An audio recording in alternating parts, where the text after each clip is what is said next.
दिल्ली में आज अखिल भारतीय आयुर्वेद संस्थान के 8वें स्थापना दिवस समारोह को संबोधित करते हुए राष्ट्रपति द्रौपदी मुर्मू ने कहा कि हमारी पीढ़ी दर पीढ़ी का आयुर्वेद में अटूट भरोसा रहा है। राष्ट्रपति ने आयुर्वेद के नाम पर झूठे और भ्रामक दावे करने वालों के खिलाफ सख्त कार्रवाई का आह्वान किया।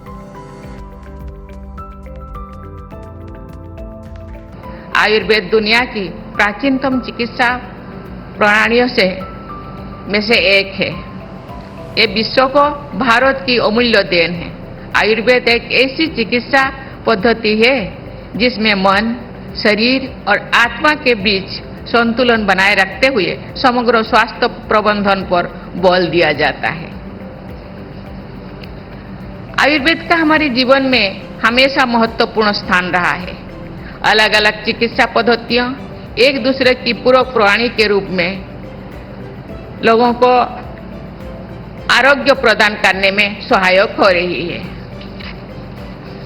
आयुर्वेद के प्रति हमारी पीढ़ी दर पीढ़ी का अटूट विश्वास है। इसी विश्वास का लाभ उठाकर कुछ लोग भली भली जनता का नुकसान करते हैं, भ्रामक प्रचार और झूठे दावा करते हैं। ये लोग न केवल जनता के पैसे और स्वास्थ्य का नुकसान करते हैं बल्कि आयुर्वेद को भी बदनाम करते हैं। ऐसे लोगों के प्रति कठोर कदम उठाए जाने की आवश्यकता है।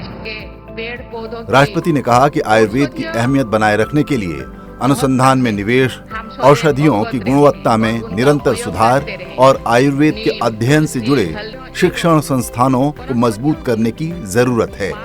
अच्छे चिकित्सकों के साथ साथ गुणवत्तापूर्ण औषधियों का उपलब्ध होना भी महत्वपूर्ण है।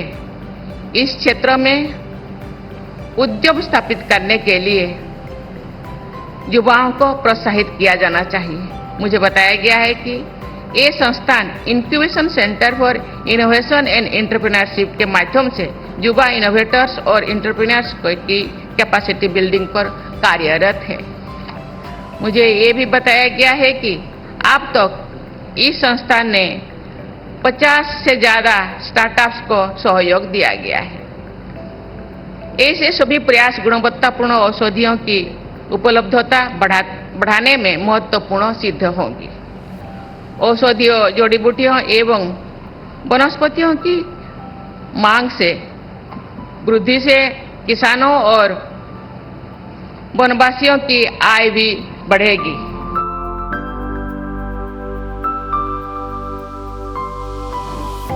उपराष्ट्रपति जगदीप धनखड़ ने आज दिल्ली के पंडारा रोड स्थित दुर्गा पूजा पंडाल का शुभारंभ किया। उपराष्ट्रपति की पत्नी डॉक्टर सुदेश धनखड़ भी इस मौके पर उनके साथ रहीं। उपराष्ट्रपति ने दीप प्रज्वलित किया। कई गणमान्य हस्तियां भी वहां मौजूद रहीं।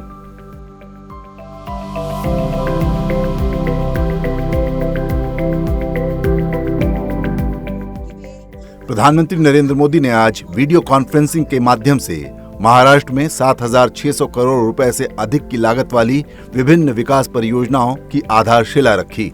इस मौके पर उन्होंने कहा कि महाराष्ट्र के इतिहास में कभी भी विभिन्न क्षेत्रों में इतनी तेज गति से और इतने बड़े पैमाने पर विकास नहीं हुआ। कांग्रेस पर आरोप लगाते हुए प्रधानमंत्री ने कहा कि उनके शासनकाल में विकास की मौजूदा गति और पैमाने के अनुरूप भ्रष्टाचार फैला था।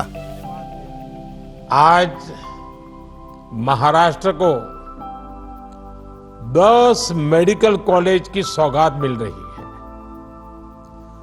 नागपुर एयरपोर्ट के आधुनिकीकरण और विस्तार का काम, शिरडी एयरपोर्ट के लिए एक टर्मिनल बिल्डिंग का निर्माण, आज इंफ्रास्ट्रक्चर से जुड़े इन 2 अहम प्रोजेक्ट्स का शिलान्यास भी हुआ है। मैं इन सभी विकास कार्यों के लिए महाराष्ट्र के लोगों को बहुत बहुत बधाई देता हूं। अभी पिछले हफ्ते ही मैं ठाणे और मुंबई गया था। यहां मेट्रो समेत 30,000 करोड़ के प्रोजेक्ट्स के शुभारंभ का अवसर मुझे मिला। इसके पहले भी अलग अलग जिलों में हजारों करोड़ की विकास परियोजनाएं शुरू हुई हैं।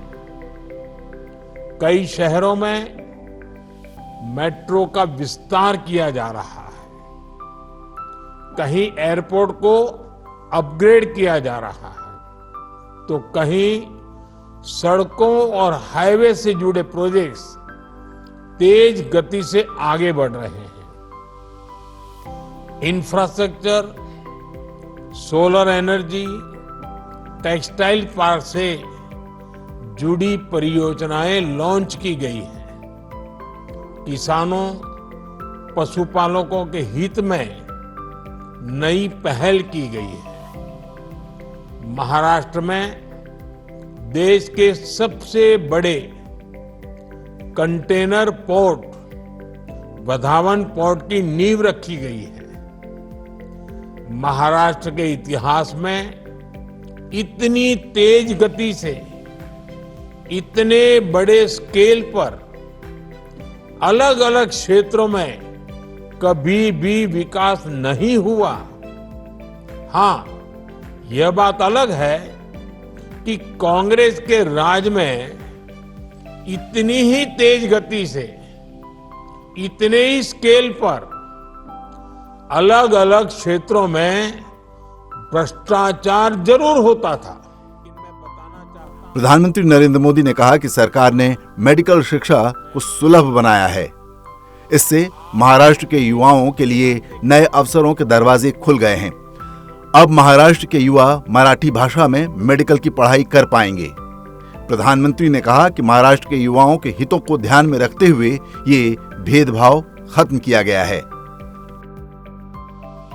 पिछले 10 वर्ष में हमने देश के विकास के लिए आधुनिक इंफ्रा बनाने का एक महायज्ञ शुरू किया। आज हम सिर्फ बिल्डिंग नहीं बना रहे हैं, हम एक स्वस्थ और समृद्ध महाराष्ट्र की नींव रख रहे हैं।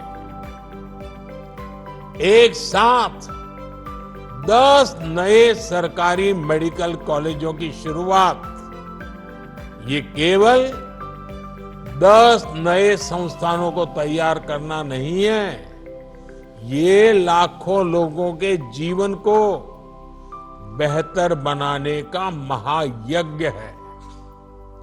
ठाणे, अंबरनाथ, मुंबई, नासिक, जालना, बुल्ढाना, हिंगोली, वाशिम, अमरावती, भंडारा और गढ़चिरौली, ये मेडिकल कॉलेज इन सभी जिलों में और आसपास के क्षेत्रों में लाखों परिवारों की सेवा का केंद्र बनेंगे। इनके चलते महाराष्ट्र में 900 मेडिकल सीटें बढ़ रही हैं। अब महाराष्ट्र में मेडिकल सीटों की संख्या लगभग 6000 हो जाएगी। इस बार लाल किले से देश ने संकल्प लिया है मेडिकल लाइन में 75,000 नई सीटें जोड़ी जाएगी। आज का ये आयोजन इसी दिशा में भी बड़ा कदम है। साथियों, हमने मेडिकल शिक्षा को सुलभ बनाया है। इससे महाराष्ट्र के युवाओं के लिए नए अवसरों के दरवाजे खुल गए हैं।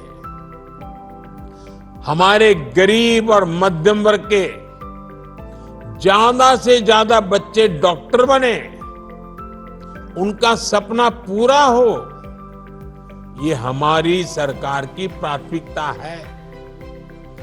एक समय में इस तरह की पढ़ाई के लिए मातृभाषा में किताबें ना होना भी बड़ी चुनौती थी।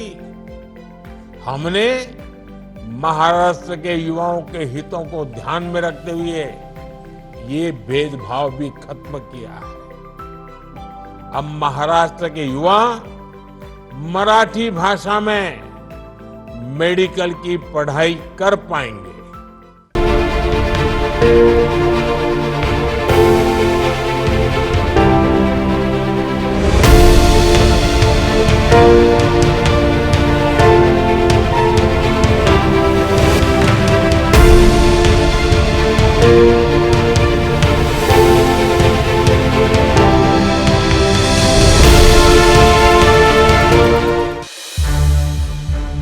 संसद टीवी के और भी प्रोग्राम्स देखने के लिए सब्सक्राइब करें हमारा YouTube चैनल और हाँ, इन्हें लाइक और शेयर करना ना भूलें।